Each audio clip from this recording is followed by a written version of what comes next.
The morning sun stretched across the Missouri landscape, painting the edges of the lake in shades of gold and silver. Mark Reynolds adjusted his cap as he carried 2 fishing rods down the gravel path, listening to the crunch beneath his boots. He breathed in the crisp summer air, feeling the weight of a long year lift slightly from his shoulders. Life had been a storm since the divorce, but today there was only the water, the woods, and the boy walking silently beside him.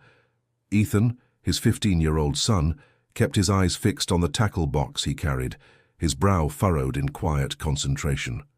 Mark studied him for a moment, catching the resemblance to his younger self, the dark hair, the strong jaw, and the stubborn silence. Their bond had grown fragile, stretched thin by misunderstandings and long stretches of distance. This trip was Mark's attempt to mend what had been fraying, to remind his son that fathers and sons could still share something steady, something simple. Fishing had always been his own way of slowing down, of listening to the rhythm of the world. He hoped Ethan would feel that too. But before we wade deeper into this journey, let me ask you something important. If you enjoy true stories that reveal the unexpected, stories that bridge the past and present, make sure to subscribe to the channel. That way, you won't miss any of the journeys we take together. Mark set the rods against a worn wooden bench by the dock, glancing out at the lake's surface. The water shimmered with tiny ripples, disturbed only by the occasional leap of a fish breaking through. It was peaceful, deceptively so, the kind of peace that hides secrets beneath its calm. He took a deep breath, filling his lungs with the earthy scent of damp soil and pine, and turned to Ethan. "Think we'll catch something big today?" Mark asked, trying to stir conversation. Ethan shrugged, not looking up. "Guess we'll see." The boy's tone was flat, cautious, as if he weighed every word before letting it out. Mark resisted the urge to press him, instead smiling and opening the cooler. Inside were sandwiches, bottled water, and a thermos of sweet tea, small details of care he hoped his son would notice. They set up their rods in silence, the only sounds the calls of distant birds and the soft lapping of water against the dock. Ethan cast his line first, a little clumsy, the lure splashing loudly. He muttered under his breath, frustrated, but Mark simply chuckled. "You'll get the hang of it." Nobody's perfect on the first try. For a brief moment, Ethan's lips twitched, almost forming a smile, though it disappeared quickly. Still, Mark caught it, a small victory that encouraged him. As the morning drifted on, clouds shifted lazily across the sky, and the air warmed. Mark leaned back against the bench, feeling time slow. He thought of his own father, long gone, and the quiet lessons he had learned on trips like this: patience, resilience, respect for nature. He wanted Ethan to inherit those same lessons, not through words, but through shared moments. The lake held its silence stubbornly. No bites, no tugs, just stillness. Ethan grew restless, tapping his fingers on the reel, sighing quietly. Mark noticed but didn't comment. He knew patience was part of fishing and part of growing. What neither of them realized was that beneath the glassy surface of that lake, a story had been sleeping for nearly 3 decades. It had waited through seasons of heat and frost, unseen yet ever present, a truth buried in rust and silence. Today, fate was steering them toward it. Ethan's line jerked suddenly, snagging on something heavy below. His hands tightened on the rod, eyes wide with surprise. Mark straightened, watching his son wrestle with the stubborn pull. At first, they both thought it might be a fish, but the resistance was strange, solid, unyielding, as if the lake itself was clinging to a secret. Mark stepped closer, curiosity stirring in his chest, unaware that this was the first tug of a mystery that would change their lives forever. The tug on Ethan's line faded, leaving only the quiet lap of water and the hum of cicadas hidden in the trees. He reeled in slowly, his shoulders tense with frustration when nothing surfaced. Mark watched him, resisting the urge to offer advice. He knew the boy bristled at being corrected, especially by him. Their silence carried weight, layered with unspoken words that stretched back years. Ethan muttered, "Guess it was nothing." He set the rod down harder than necessary, folding his arms across his chest. Mark smiled softly, choosing patience over criticism. That's part of fishing. Sometimes the lake gives, sometimes it doesn't. Ethan didn't respond, only kicked at a loose pebble on the dock. The gesture reminded Mark of when his son was much younger, throwing pebbles into the same lake during summer visits with his grandmother. Back then, Ethan would ask endless questions about everything. Why the water rippled, why the sky changed colors, why the fish hid. Now the questions were fewer, his words guarded. Mark reached for the thermos and poured 2 cups of sweet tea. He handed one to Ethan, who hesitated before taking it. The boy sipped in silence, eyes fixed on the water. "You know," Mark said carefully, "I used to come out here with my dad. He wasn't much of a talker either. But he taught me something important. Sometimes the quiet is where you really learn about someone." Ethan's gaze flickered toward him, then back to the water. His lips pressed into a thin line, as if he wanted to say something but held it back. Mark felt the gap between them, wide yet fragile, like glass ready to shatter with one wrong word. The divorce had carved scars into their relationship. Ethan lived mostly with his mother, visiting Mark on weekends. Conversations often felt like negotiations rather than natural exchanges. Mark wanted to bridge that distance, but he feared pushing too hard would drive his son further away. Breaking the silence, Ethan asked suddenly, "Why'd you and Mom stop trying?" The question struck like a stone to the chest. Mark inhaled slowly, the taste of tea bitter on his tongue. He had rehearsed answers before, but none seemed right. "We didn't stop trying," Mark said, his voice low. "Sometimes 2 people can love their kid more than anything in the world, but still not be good for each other." Ethan's jaw tightened. "So you gave up?" Mark placed his cup down, his hand steady though his heart pounded. "I didn't give up on you, not for a second. You're the reason I keep going, Ethan. Everything I do, I try to do for you." The boy's shoulders softened slightly, though he didn't meet his father's eyes. The wind picked up, carrying the scent of pine and the faint call of a loon echoing across the lake. Mark leaned back, giving him space. "This trip, it's not about fixing everything overnight. I just wanted us to have something, a memory that's ours. No court schedules, no arguments, just us." Ethan shifted, his fingers tracing the edge of the dock. "Grandma said you used to fix cars all night just to pay bills when I was little. She said you'd come home smelling like grease." A small laugh escaped Mark. "She's not wrong, still do most nights. Guess it's my way of showing up, even if I'm not always there the way I should be." For the first time that morning, Ethan cracked a faint smile. "You always look like you're fighting with that shop, like it's winning." Mark chuckled, shaking his head. "That shop's kept a roof over our heads, but yeah, sometimes it wins." The mood lightened, if only slightly. They both cast their lines again, sitting side by side. The rhythm of casting and reeling filled the spaces their words couldn't. Mark felt something shift, subtle but real, the first stitch in repairing a torn bond. And yet, beneath their fragile peace, the lake seemed to whisper of something waiting, something neither of them could yet imagine. The afternoon sun climbed higher, casting a bright shimmer over the lake. Mark and Ethan sat quietly, their lines stretching into the water, the silence more comfortable now than it had been earlier. A dragonfly hovered above the surface, its wings catching the light as it darted back and forth. Then Ethan's rod bent sharply, the tip straining toward the water. His eyes widened, and he stood quickly, gripping the handle with both hands. "Dad, I think I've got one," he shouted, excitement surging through his voice. Mark turned, a grin spreading across his face. "Steady, son. Don't yank too hard. Let it fight a little." Ethan leaned back, his arms trembling with the effort, but the resistance wasn't like the pull of a fish. It was heavy, solid, and strangely immovable. His face twisted in confusion as he struggled with the reel. "This thing's not moving," he grunted. Mark stepped closer, studying the rod.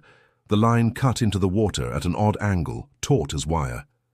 "Feels snagged," he said cautiously. "Probably caught on a log or some junk down there." Ethan braced himself, pulling harder. The reel groaned in protest, and the dock creaked beneath their weight. The line refused to give. "Should I cut it?" Ethan asked, his voice carrying a mix of frustration and disappointment. Mark shook his head, curiosity stirring inside him. Wait, let me try. He took the rod from his son and pulled carefully, testing the tension. The weight was unmistakable, not shifting like a branch, not gliding like a fish.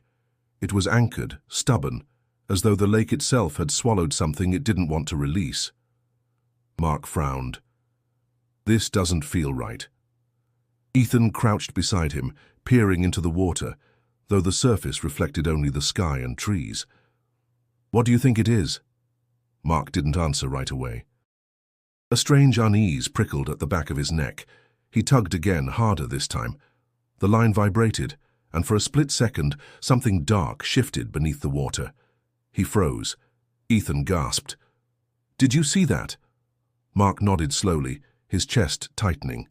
He had seen it too. Something solid, large, not the shape of driftwood or debris. A shadow concealed beneath years of still water. The boy's excitement returned, layered with fear. Is it like an old boat or something? Could be, Mark muttered, though the weight in his gut told him otherwise. He reeled the line in carefully, detaching the lure before it could snap. The shadow beneath the surface lingered in his vision, haunting even when the water settled again. Ethan leaned forward dangerously close to the edge of the dock. It looked metal. Stay back, Mark said firmly, pulling him upright. He tried to steady his own nerves with a forced calm. Whatever it is, it's not ours to mess with. But the silence that followed only deepened the mystery. The lake, once serene, now seemed to hide a secret too heavy for its stillness. The cries of birds in the distance sounded sharper, more intrusive, as if nature itself knew something had shifted. Ethan broke the silence. What if it's important? What if nobody ever found it before? Mark rubbed the back of his neck, conflicted. The rational part of him wanted to dismiss it, to chalk it up to nothing more than old junk. Yet the look on his son's face, the mix of awe and unease, echoed what he felt inside. I don't know, he admitted, but sometimes the lake keeps things for a reason. Ethan frowned, unsatisfied. We can't just leave it. What if somebody's missing something? What if it matters? Mark hesitated, caught between his instinct to protect and the whisper of responsibility growing louder in his chest. He glanced at the water again, the reflection of the sun rippling over its surface, concealing the truth below. The day had begun as a chance to heal, a simple fishing trip to bridge father and son. Yet, with a single snag on a line, it had shifted into something neither of them could ignore. Mark sat on the edge of the dock, elbows resting on his knees, staring at the water as if it might give up its secret if he waited long enough. Ethan paced behind him, his sneakers crunching against the gravel and wood, restless energy spilling out with every step. We can't just walk away from this, Ethan said, his voice firm. What if it's serious? Mark exhaled slowly, rubbing his jaw. I know, son, I'm just thinking. Thinking doesn't change what's down there, Ethan pressed, his words sharp with impatience. You saw it too. That wasn't a log. It was big. Solid. The weight of his son's conviction left Mark with little room to argue. He knew Ethan was right. Ignoring the shadow would gnaw at both of them, and if it was something important, something tied to a person's life, it wasn't theirs to keep hidden. Mark pulled his phone from his pocket, hesitating before dialing. Calling the sheriff's office wasn't something he ever wanted to do. He preferred staying clear of official business, handling his own problems. But this wasn't just his problem anymore. He punched in the number, pressing the phone to his ear as cicadas droned in the background. The ring stretched longer than he expected, before a voice answered. County Sheriff's Department. This is Deputy Collins. Mark cleared his throat.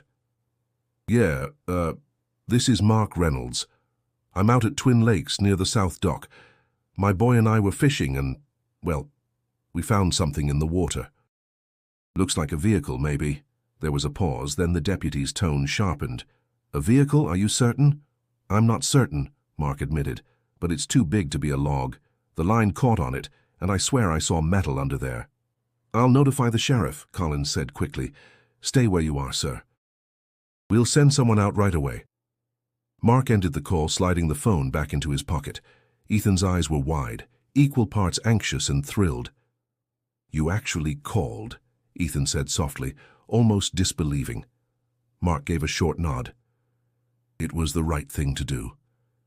Minutes stretched into an hour, the sky shifting as the sun dipped lower, staining the horizon with hints of orange and pink.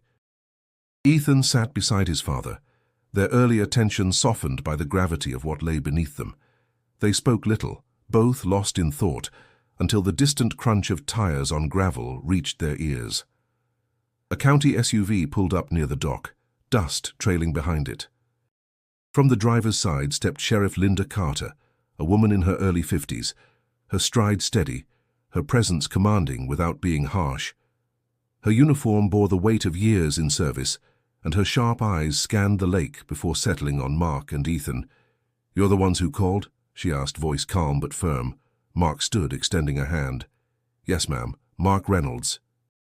"This is my son, Ethan." She shook his hand, then looked toward the water. "Tell me what you saw." Mark explained, keeping his words measured, though the memory of that shifting shadow sent a chill through him.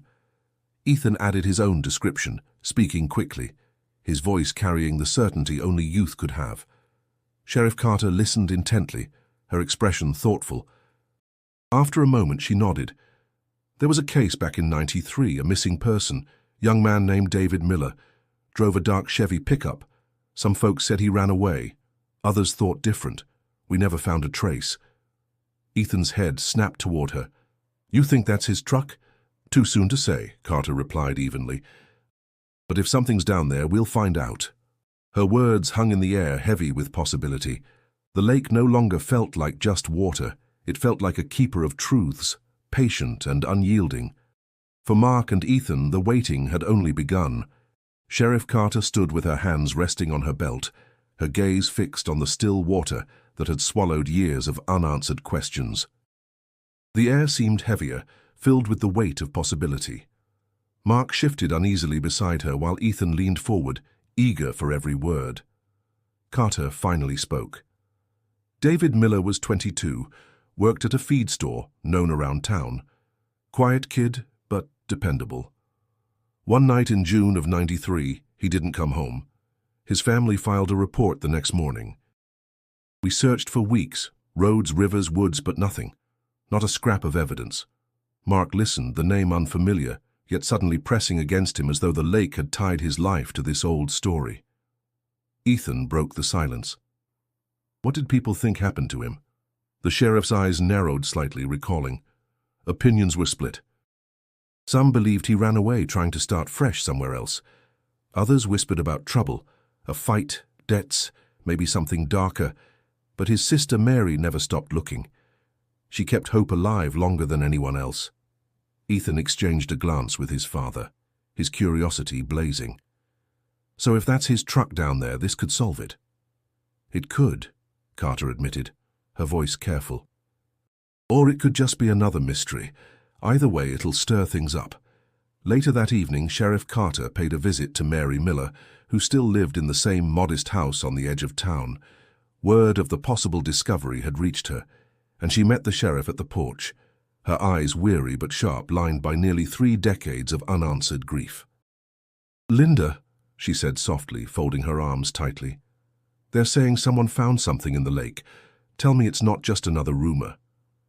Carter chose her words with the precision of someone who had seen hope break people before.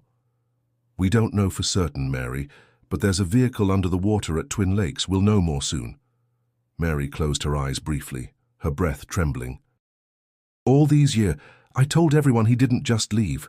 He wouldn't have left me, left Mom, but nobody wanted to believe me. They said I was clinging to a ghost." Her voice cracked, but her resolve remained steady. Grief had weathered her, but it hadn't destroyed her. Carter placed a hand on her shoulder, offering what comfort she could. Back at the lake, Mark and Ethan sat in the truck, processing everything. Ethan's mind spun with questions. "Dad, do you think it's really that guy? The one who vanished?" Mark gripped the steering wheel, staring out at the road ahead. "I don't know. But it sounds like people have been waiting a long time for answers. Wouldn't you want someone to find you if you went missing?" Ethan asked quietly. The question pierced deeper than Ethan knew. Mark swallowed hard, feeling the sting of guilt. He had been physically present in his son's life, but there were too many moments when Ethan might have felt abandoned all the same. The thought unsettled him. "Yeah," Mark said finally, "I'd want someone to care enough to look." The following day, whispers spread across the town. In the diner, old men sipped coffee and argued about whether David had gotten drunk and driven off the road, or if someone had chased him. At the grocery store, clerks traded hushed theories about a secret girlfriend, about money that had gone missing, about a fight no one had reported. Everyone had a version of the truth, and everyone seemed certain theirs was right. For Mary, though, there was only one truth that mattered. Her brother had been gone without a trace, and now there was a chance, just a chance, that she might finally know what happened. Ethan, listening to his father recount the sheriff's words later that night, felt a shiver of realization. Mysteries weren't just stories in books or on television. They could live in small towns, hidden in lakes people fished from every summer, and sometimes, without warning, you could stumble right into one. The morning air was heavy with anticipation. A team of divers stood on the dock, adjusting their gear as curious locals gathered along the shoreline. Word had spread fast. Something had been found at Twin Lakes, and everyone wanted to see if the rumors about David Miller would finally be answered. Mark kept close to Ethan, shielding him from the crowd. The boy's eyes darted from the divers to the water, restless with curiosity. "They're really going to pull it out today, aren't they?" he whispered. "Looks like it," Mark replied, his own chest tight with unease. "Stay back and let them do their work." Sheriff Carter directed the operation with quiet authority. "Check the south end first," she instructed, pointing toward the spot Mark had described. "Visibility's poor, so take it slow." The divers slipped beneath the surface, leaving only a trail of bubbles. The onlookers hushed, their conversations fading to anxious whispers. Time dragged, each minute stretching as the ripples expanded outward. Ethan leaned forward, gripping the railing. "How long does it take?" Mark shook his head. "As long as it needs to. This isn't easy." Finally, one diver surfaced, pulling off his mask. "It's a truck," he called out, his voice echoing across the water. "Been down there a long time." Gasps rippled through the crowd. Mary Miller, standing with her hands clutched together, went pale but stood firm, her eyes fixed on the lake, as if she could will the truth to the surface. The divers signaled for the tow rig. Thick cables were lowered into the water, disappearing beneath the surface. Every sound, the groan of machinery, the shouts of men, felt amplified, like the whole world was holding its breath. Then, slowly, the water broke. Rusted metal emerged, dripping with weeds and silt, the shape of a pickup truck rising from the depths. The crowd murmured, some stepping back in shock, others craning their necks for a closer look. Ethan clutched his father's arm. "It's real," he whispered, awe and fear tangled in his voice. Mark nodded, his throat tight. "Yeah, it's real." The truck settled onto the bank, a ghost of its former self, corroded and broken by years underwater. The license plate, though faded, was still legible enough to read. Sheriff Carter stepped forward, brushing away muck with a gloved hand. "Missouri plate," she said quietly.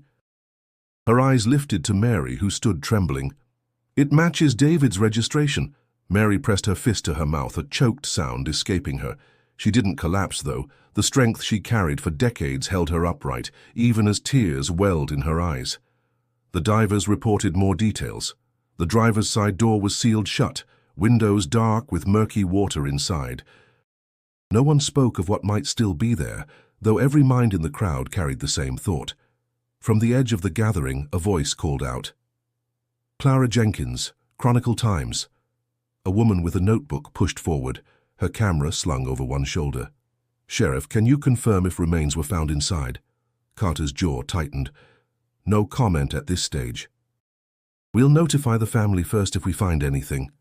Clara scribbled furiously, her eyes flicking toward Mark and Ethan. "You two found it, right? How does it feel to stumble into something like this?" Ethan froze, caught off guard, but Mark stepped between them. "We're not giving statements," he said firmly. "Leave my boy out of this." Clara raised an eyebrow, but she backed off, her expression unreadable. The crowd slowly dispersed as deputies secured the area, but the atmosphere lingered heavy, charged with the collision of past and present. Mark guided Ethan back to the truck, noticing the way his son's eyes stayed locked on the rusted Chevy, unable to look away. For the first time, Ethan understood the gravity of what they had pulled from the lake. This wasn't just a discovery. It was someone's story, someone's end, resurfacing into the daylight. The truck sat in the impound lot, guarded by deputies and shrouded in a silence that carried more weight than words. The discovery had reignited conversations buried for decades, pulling old suspicions out of the shadows. In town, whispers filled diners, barbershops, and church steps, each person sure they knew a piece of the truth. Sheriff Carter spent long hours reviewing the original case files, yellowed with age, each page marked by frustration and dead ends. She called Mary Miller into her office, knowing the woman deserved to hear what little had been uncovered. Mary entered cautiously, her face pale but her voice steady. "I haven't slept since they pulled it out of the lake," she admitted. "It feels like I'm 20 again, waiting for him to walk through the door." Carter gestured for her to sit. "Mary, I need to ask you about your brother's life before he disappeared. Anything you might have left out back then.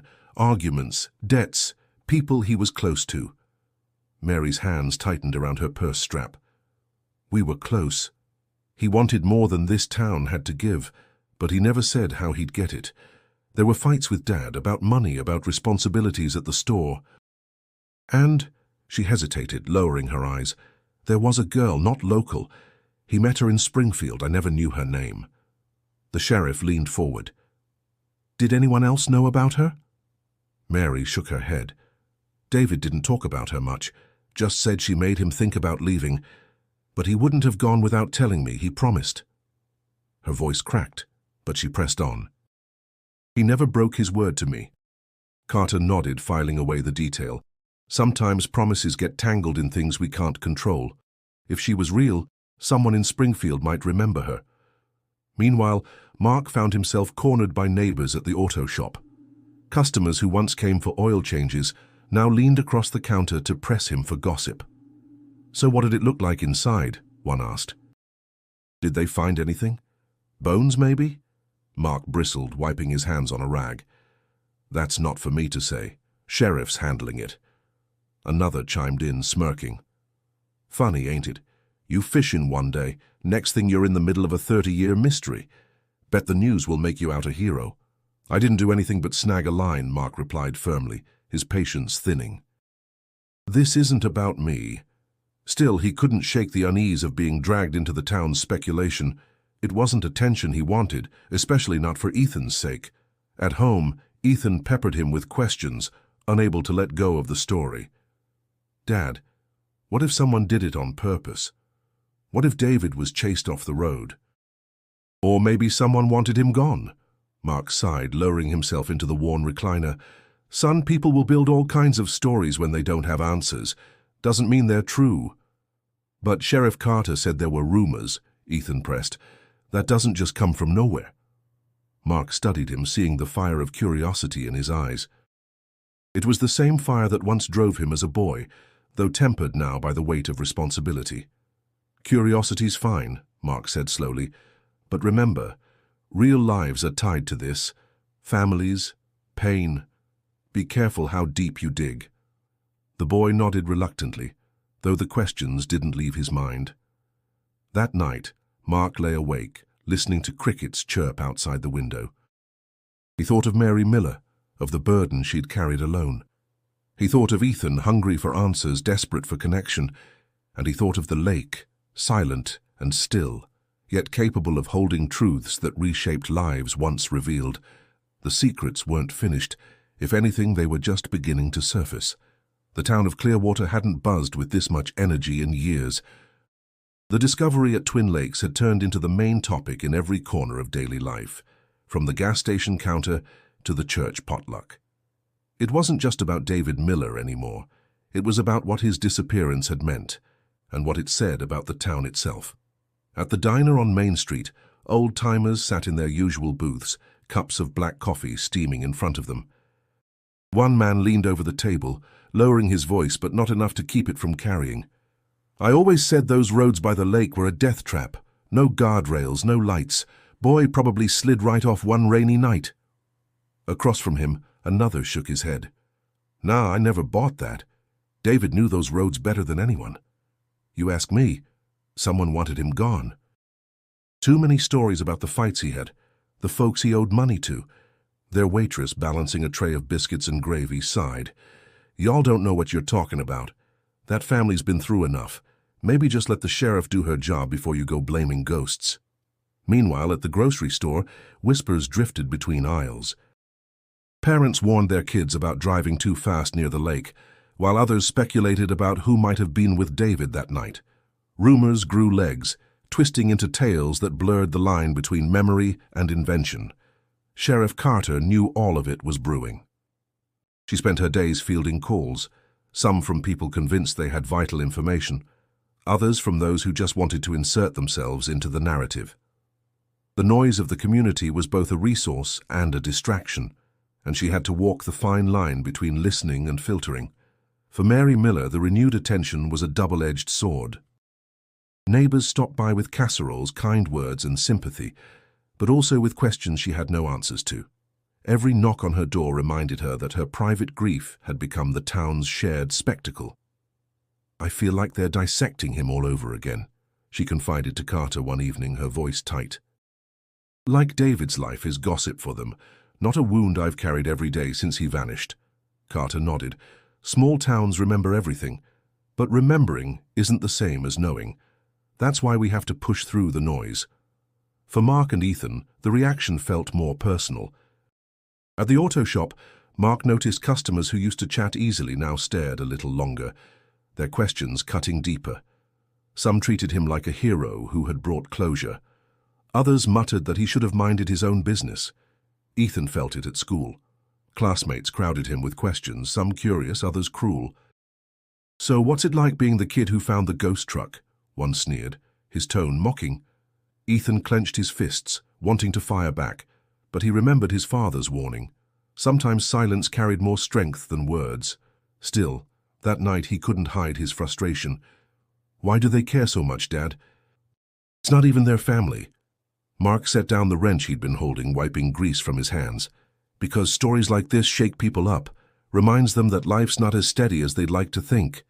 Some folks deal with that by talking too much." Ethan frowned. "Feels like they're using it for entertainment." "Maybe they are," Mark admitted. "But for Mary, for the sheriff, this isn't a story. It's real, and we've got to respect that no matter what the rest of the town says." The boy nodded slowly, absorbing the weight of his father's words. He realized then that uncovering the truth was only part of the journey. Living with the truth and the way it echoed through everyone around them was just as hard. The lake had given up its secret, but the ripples were only beginning to spread. Mark wiped sweat from his brow as he worked under the hood of an old Ford in the shop. Normally, fixing cars grounded him, gave him control over bolts, belts, and engines that obeyed when handled right. But today, every turn of the wrench felt heavier. Customers weren't just bringing in their vehicles anymore. They were bringing questions, stares, and speculation he wanted no part of. "Reynolds," a man said from the doorway, leaning on the frame with folded arms. "Heard you and your boy stirred up quite the storm. Must be strange knowing you dragged all that history back up." Mark forced a polite nod, keeping his eyes on the engine. "Just doing some fishing, the rest wasn't planned." "Maybe not," the man continued, "but people won't forget it was you who found him. Good or bad, your name's tied to it now." The words lingered after the man left, echoing in the clang of tools and the hiss of air compressors. Mark hated being in the spotlight. He preferred blending into the rhythm of the town, known for his hard work, not for uncovering tragedies. At home, Ethan was fighting his own battles. School hallways buzzed with the story, classmates circling him like moths to a flame. Some bombarded him with questions. What did it look like? Did you see bones? While others mocked him, calling him ghost fisherman or lake boy. One afternoon, as Ethan shoved his books into his locker, a tall boy sneered, "Bet you just made it up for attention. You and your old man probably planted it." Ethan's fists clenched, anger burning in his chest. But before he could lash out, he remembered his father's voice. Sometimes silence carries more weight than shouting. He turned and walked away, though every step felt like swallowing fire. That evening, he slammed his backpack onto the kitchen floor. "They won't shut up about it," he snapped. "They think I'm lying, or that we're using this for fame." Mark set down his mug of coffee, studying his son carefully. "You want to know what I learned the hard way? People will always talk. They'll say what makes them feel bigger, even if it makes you smaller. You don't have to hand them that power." Ethan scowled. "Easy for you to say. You don't have to walk through those halls." "You're right," Mark admitted, leaning forward. "But I know what it feels like to have folks spread stories. When I started the shop, people said I'd never make it. When your mom and I split, they whispered about who was at fault. I couldn't stop them then, and I can't stop them now. What I can do is choose how much of myself I let them take." The boy's anger softened, replaced by something more complicated. "So, what do I do?" Mark's voice was steady. "You remember who you are. You're not just the kid who found a truck. You're my son. You're smart, you're stubborn, and you don't back down from what's right." Let that be louder than their noise. The words landed, though Ethan didn't reply right away. He sat quietly, staring at the table, his chest rising and falling with slow breaths. The silence stretched, but it wasn't empty. It was thoughtful, the kind of silence that held the weight of lessons beginning to sink in. Later that night, Mark stood on the porch, looking out at the dark street. Crickets chirped, and the warm air carried the faint smell of cut grass. He thought about how much his son had been forced to carry these past weeks. Questions, stares, and the burden of a secret that wasn't his. Mark whispered to himself, almost like a prayer, "Just let him come out stronger than I did." The lake had tested them once, but it seemed the town was testing them even more. The truck had barely been hauled from the water before theories began multiplying like wildfire. Every corner of Clearwater carried a different story, and each version grew sharper as the days passed. Sheriff Carter sat at her desk surrounded by reports. The divers had confirmed no obvious signs of foul play, but the damage to the vehicle left room for interpretation. She studied photographs of the frame, the windshield cracked, the front dented as if it had hit something hard before sinking. Accident or intention? That was the question everyone wanted answered. Clara Jenkins, the local reporter, had already fueled the fire. Her article in the Chronicle Times carried the headline, "Miller Mystery Accident or Cover-Up." It detailed half-truths, speculation, and unnamed sources who claimed David had enemies in town. The piece spread quickly, passed from hand to hand, read aloud in the diner like gospel. When Mark spotted the paper, his jaw tightened. He tossed it onto the counter of the shop. "She's stirring up trouble," he muttered. His co-worker raised an eyebrow. "People eat this stuff up, makes them feel like they're part of something bigger." "Yeah, at someone else's expense," Mark shot back. He hated how Ethan's discovery had been twisted into town gossip fodder, stripping the humanity from the story. For Mary Miller, the article cut deep. She stormed into the sheriff's office with the paper clutched in her hand. "She's painting my brother like a criminal," Mary said, her voice trembling with anger. "He wasn't perfect, but he wasn't dangerous. He didn't deserve this." Carter motioned for her to sit, her tone calm but firm. "I know, Mary, but rumors are easier to print than facts. That's why we have to stick to what the evidence tells us." Mary's eyes filled with tears she refused to let fall. "Evidence or not, people are deciding what kind of man he was, and I can't defend him when he's not here to speak for himself." The divisions ran deeper than the Miller family. Old wounds reopened between relatives who hadn't spoken in years. Some argued David had been reckless. Others swore someone must have driven him off the road. Each new theory reignited bitterness, tearing at whatever fragile bonds remained.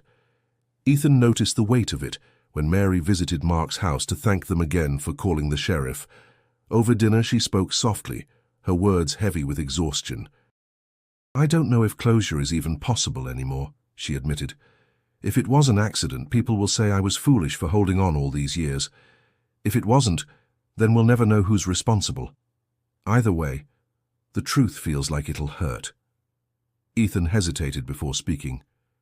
But isn't it better than not knowing at all? Mary's gaze softened on him, sadness etched into her features. Sometimes knowing brings peace.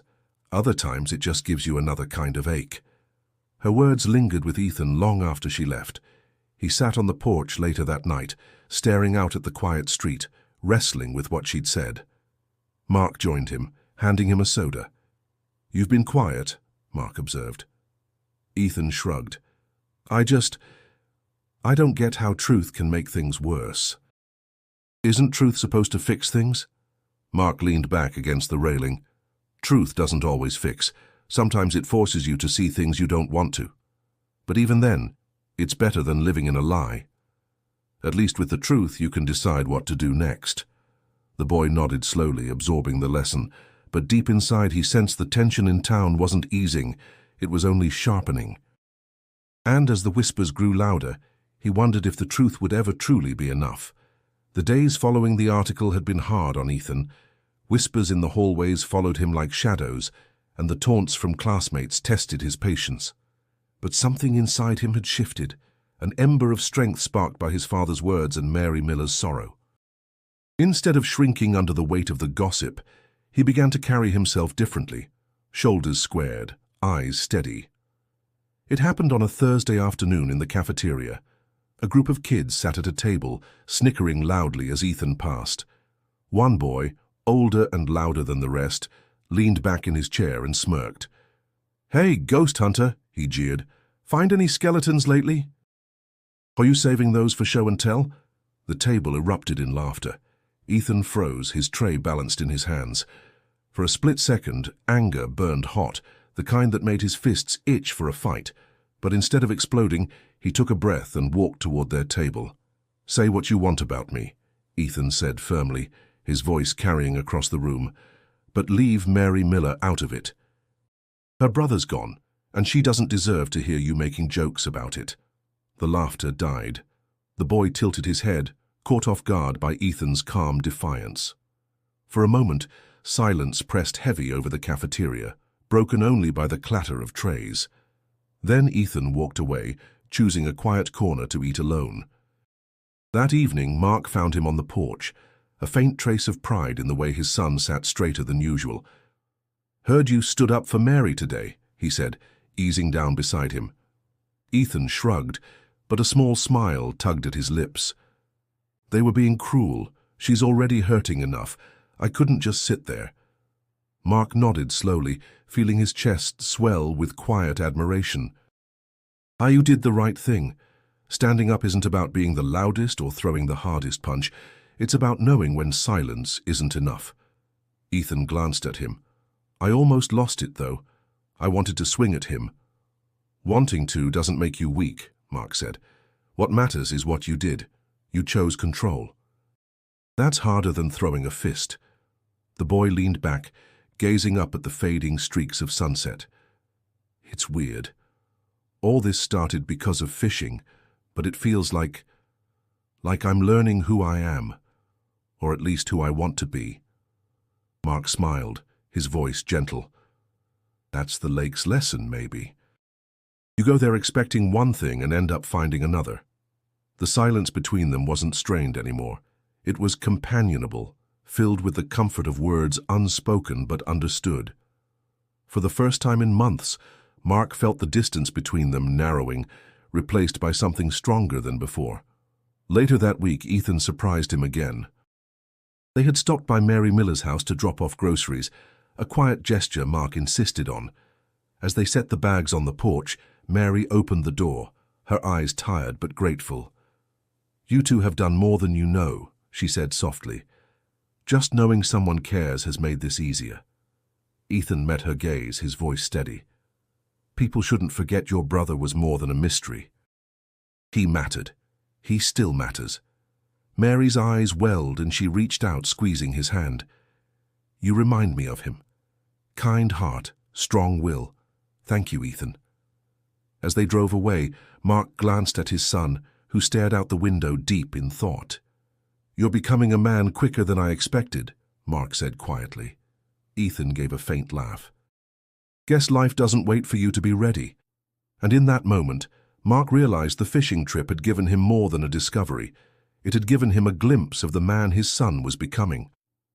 Sheriff Carter spread the old case files across her desk, the paper brittle from decades of handling. Each page carried fragments of a life cut short, witness statements scribbled in faded ink, and timelines riddled with gaps. She traced her finger down one report in particular. David Miller had last been seen leaving a bar just outside Springfield. The next day, Carter drove to the bar, which had changed ownership since 1993, but still carried the same name, Rusty's. The wood-paneled walls smelled of beer and fried food, the air heavy with the echo of old stories. The current bartender, a man in his 60s with graying hair and sharp eyes, leaned against the counter as Carter slid a photo across to him. "Recognize him?" she asked. He squinted at the picture of David. "Sure do. He used to stop in now and then. Kept to himself mostly. Last time I saw him he left alone, real late. Rain was coming down hard that night," Carter pressed. "Did anyone follow him? Did he argue with anyone?" The man shook his head slowly. "Not that I recall, but there was chatter back then. Some folks said another truck pulled out after him, lights off. Never saw who it was, though. Could have been nothing." Memories blur. The detail stuck with her. Back at the office, she scribbled it into her notes. A shadow truck, a fragment of possibility. But without names, it was speculation, just another thread in a tangle of rumors. Meanwhile, Mark found himself pulled into the investigation unexpectedly. Sheriff Carter stopped by the auto shop, a folder tucked under her arm. "Mark, I could use your expertise," she said. "You know engines, frames, what damage looks like after an accident. Would you be willing to take a look at the Miller truck?" Mark hesitated, wiping his hands on a rag. "I'm no forensic expert." "You don't have to be," Carter replied. "Sometimes a mechanic's eye sees what reports miss." Curiosity got the better of him. At the impound lot, he circled the rusted Chevy carefully. The metal was warped, the front bumper crushed inward, but the patterns told a story. He crouched, running his fingers along the frame. "This doesn't look like a side swipe," he said. "More like a frontal impact. Probably hit something solid before going under. Judging by the angle, I'd bet he lost control on a slick road. Speed and rain don't mix well on those curves by the lake." Carter nodded, jotting down his observations. "So accident more likely than foul play?" Mark straightened, meeting her gaze. "That's my guess, but 30 years underwater hides a lot." When Ethan heard about it later, his eyes lit with both fascination and frustration. "So that's it? Just an accident?" "After all this time?" Mark sat beside him at the kitchen table, his voice calm. "Maybe. The damage points that way. Doesn't mean people will accept it." Ethan frowned, tapping his pencil against his notebook. "I don't get it. If the evidence shows he crashed, why do people still think someone did it?" "Because," Mark said, leaning back, "sometimes mystery feels safer than truth. If it was an accident, then it's nobody's fault, and for some people that's harder to live with than blaming someone." The boy's brows furrowed, his mind turning over the idea. He thought of Mary, her hope for answers, her need for something concrete. Would she find peace in an accident, or would it only deepen the ache she carried? That night, Ethan lay awake, staring at the ceiling. He realized the truth wasn't just about the evidence, it was about how people chose to live with it. And in Clearwater, choices weighed as heavily as facts. The investigation reached its quiet conclusion in Sheriff Carter's office. After weeks of revisiting old statements, consulting experts, and examining every inch of the recovered truck, she had her answer. No signs of tampering, no evidence of another vehicle forcing David off the road. The damage, the location, the weather reports from that night all pointed to one thing: a tragic accident. She called Mary Miller in first. The woman sat stiffly, her hands folded tightly in her lap. Carter's voice was gentle but direct.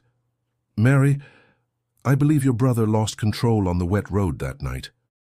The impact marks and the slope near the lake match perfectly. There's no proof of foul play." Mary's lips trembled. For a long moment she didn't speak. Then, almost in a whisper, she said, "So, All this time, he was just there, waiting. "I know it's not the answer you hoped for," Carter said softly. Tears welled in Mary's eyes, but she nodded. "It hurts, but at least it's not nothing anymore. At least I can stop wondering if he ran away, if he chose to leave us. He didn't leave me. The road took him, not his will." Later that week, Carter held a small press conference. Her words were brief, stripped of speculation. "The evidence supports that David Miller's death was the result of an accident. There is no indication of criminal activity." The town's reaction was split. Some sighed with relief, accepting the simple explanation. Others bristled, clinging to their own theories. In the diner, a man muttered, "Convenient, isn't it? 30 years of questions, and now they just call it an accident." Across the room, another replied, "Maybe it's time to let the dead rest." For Mary, closure came in bittersweet waves. She organized a small memorial at the church, inviting those who had known David to gather. Mark and Ethan attended, sitting quietly in the back pew. Ethan watched Mary speak at the altar, her voice trembling as she thanked the community for remembering her brother. "He was more than his disappearance," she said firmly. "He was a son, a brother, a friend. And though the years of not knowing were cruel, I'm grateful his story isn't lost to silence anymore." Ethan felt a lump rise in his throat. He thought of the first moment his fishing line had snagged on something unseen, how small that moment had seemed. Yet it had led here to truth, to tears, to a family finding peace even in sorrow. After the service, Ethan and Mary stood by the church steps. She placed a hand on his shoulder. "You gave me my brother back," she said, her eyes glistening. "Not alive, but real, thank you." Ethan swallowed, unsure how to respond. I just caught something on my line." Mary smiled faintly. "Sometimes fate works through small hands." Driving home, Mark glanced at his son, who stared quietly out the window. "You okay?" he asked. Ethan nodded slowly. "It's just strange. I thought finding the truth would make everyone happy, but some people don't want it. Some people want mystery more than answers." Mark kept his eyes on the road. "That's the thing about truth. It doesn't ask if you're ready. It just shows up. And then you have to decide what to do with it." The boy leaned back, absorbing the words. The hum of the tires on asphalt filled the silence between them, a steady rhythm that felt grounding. By the time they reached home, Ethan felt older somehow, as though the burden of the discovery had carved new lines of understanding inside him. David Miller's fate had been uncovered, and though the answers were ordinary, the journey toward them had been anything but. The air around Twin Lakes had changed since the truck was lifted from its depths. Where once it was a quiet place for fishing and reflection, now it carried the weight of memory and loss. Mark and Ethan returned one evening, rods in hand, not for answers this time, but for peace. The sun slid low, scattering orange streaks across the water. The surface shimmered like glass, calm and unbroken, as if guarding its secrets once again. Mark cast his line with practiced ease, the lure plopping gently into the lake. Beside him, Ethan did the same, his movement smoother than weeks before. For a while, neither spoke. The stillness wrapped around them, a silence that wasn't uncomfortable but steady, like a bond quietly knitting itself back together. Finally, Ethan broke it. "Dad," he said, eyes fixed on the ripples, "do you ever think about what people will say about you when you're gone?" Mark blinked, surprised by the question. He reeled slowly, buying time. "Sometimes. I guess we all hope to be remembered for the right reasons. Why do you ask?" Ethan shrugged. "I just keep thinking about David Miller. For years, people argued about who he was, what happened to him. It's like the truth didn't even matter until now." Mark nodded, his voice low. "That's the thing about living in a small town. Stories outlive people. But you don't get to control the stories once you're gone. You only get to control how you live while you're here." Ethan glanced at him, thoughtful. "And how you treat people, right?" "Exactly," Mark said, pride warming his chest. "That's the part people don't forget." They fished in silence again, the lines swaying gently. The air carried the smell of pine and fresh water, and somewhere in the distance a dog barked faintly. For Mark, it felt like time had slowed, gifting him a rare chance to see his son not as a child clinging to innocence, nor as a teenager fighting against everything, but as a young man stepping carefully into who he was becoming. Ethan shifted, his voice quieter now. "I was mad at you, you know. For a long time. After the divorce, it felt like you weren't there. Even when you were around, you were tired or working or just far away." The words struck deep, but Mark didn't flinch. He deserved them. He laid his rod down, turning fully toward his son. "I know, Ethan, and I hate that you felt that way. I hate that. I tried to hold everything together, but somewhere in the middle, I let you think you weren't my priority. You always were. I just didn't show it the way I should have." Ethan's eyes glistened, but he held his father's gaze. "I guess I needed to hear that." Mark reached out, placing a hand on his son's shoulder. "You're the most important thing in my life. Nothing's ever going to change that." The boy nodded slowly, and for the first time in a long while, the wall between them cracked. A small, genuine smile broke across Ethan's face. A gentle tug on his line made him laugh suddenly. "Guess the lake's finally ready to give us something." Mark chuckled, helping him reel in a modest bass. They admired it briefly before letting it slip back into the water.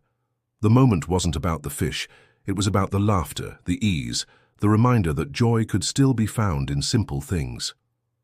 As the sky deepened into dusk, Mark and Ethan packed up their gear. Walking back along the gravel path side by side, the silence between them felt different now. Not heavy with unspoken words, but light with understanding. For Mark, the trip had started as a desperate attempt to repair something fragile. Now it felt like the beginning of something stronger, something that could endure.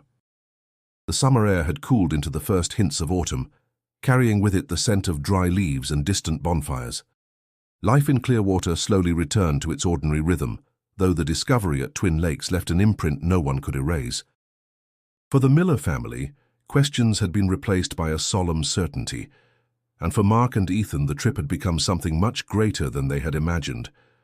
At school, Ethan finished a writing assignment titled "The Day the Past Rose from the Lake." His teacher praised him not only for his words but for his honesty. In his essay, Ethan described how a simple fishing trip had turned into a journey of truth, responsibility, and understanding. He didn't focus on the truck or the accident itself. He wrote about people, about how a family carried grief, how a town wrestled with memory, and how he learned that strength was more than silence or fists. Mark read the essay one evening at the kitchen table. His chest tightened with pride as he set the papers down. "You've got a voice, Ethan, stronger than you realize." Ethan shrugged, embarrassed by the praise.